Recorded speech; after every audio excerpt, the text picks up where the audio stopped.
आज उरण विधानसभामध्ये जे उमेदवार आहेत मात्रे आज शेतकरी कामगार पक्षामध्ये रामशेठ ठाकूर यांनी पक्षप्रवेश केलेला आहे। काय सांगाल आज उरणमधून शेतकरी कामगार पक्षामध्ये अनेक पक्षप्रवेश या ठिकाणी होत आहेत। भारतीय जनता पार्टीचे असतील अनेक पक्षाचे असतील या ठिकाणी पक्षप्रवेश होत आहेत सगळ्यांचे।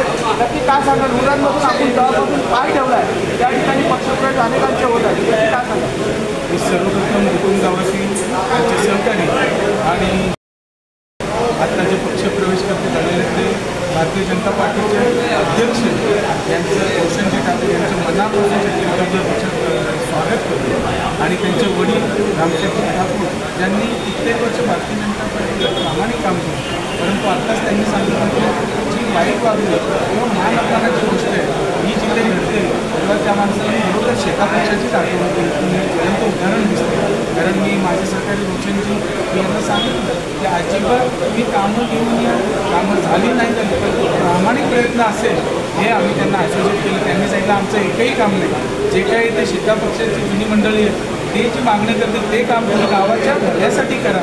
ही अशा मोठ्या मनाची माणसं जर आज पक्षात येत असतील तर नक्कीच त्यांचं मनापासून स्वागत आहे। आमच्यासोबत असणाऱ्या ग्रामपंचायत सदस्य 1 सदस्य या सगळ्यांनी गावातील ज्येष्ठ मंडळी असतील त्या सगळ्यांनी मोठं मन करून रामशेठ ठाकूर साहेब रोशनजी त्याचे बंधू आणि पूर्ण मित्रपरिवार त्यांनी सांगितलं की गावात आम्ही मोठ्या प्रमाणावर पक्षप्रवेश करणार आणि ओपनली त्यांनी चॅलेंज दिली आणि गावाच्या विकासासाठी ते कुठेतरी पुढे आलेलं असं मला दिसतं। तर नक्कीच रोशनजीला देखील मी समोर सांगितलं, सरळ सांगितलं की तुम्हाला महानकमानाची वागणूक तर सोडाल ते आमच्याकडून अपेक्षित सुद्धा धरू नका, जी कामं असतील ती प्रामाणिक प्रयत्न आम्ही करू हे देखील मी त्यांना आश्वासित केलं। तर पुन्हा एकदा मी मनापासून त्यांचं स्वागत करतो आणि इथून पुढे शेतकरी कामगार पक्षाच्या पुढच्या वाटचालीत त्यांचं महत्त्वाचा हात असेल हे देखील मी आश्वासित।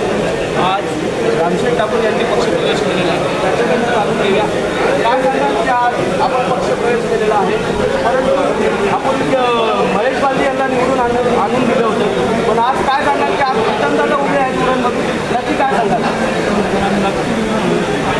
त्यासाठी आम्ही स्वतःची बदल म्हणून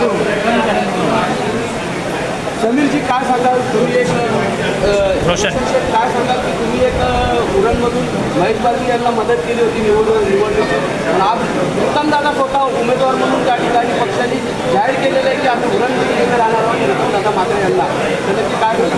नक्कीच मी हे गावात देतो की मी गावोगाव फिरून आमच्या गावात फिरून महेश बालदींसाठी जसं काम केलं त्याच्या दुपटीने आपले उत्तम साहेबांसाठी मी घरोघरी फिरून मागाची कामं करेन आणि जसं माझ्या वडिलांनी सांगितले की मी आमच्या खिशातून पदरमोड करून जसं आम्ही जे काय असेल ते करू 100% आम्ही करू।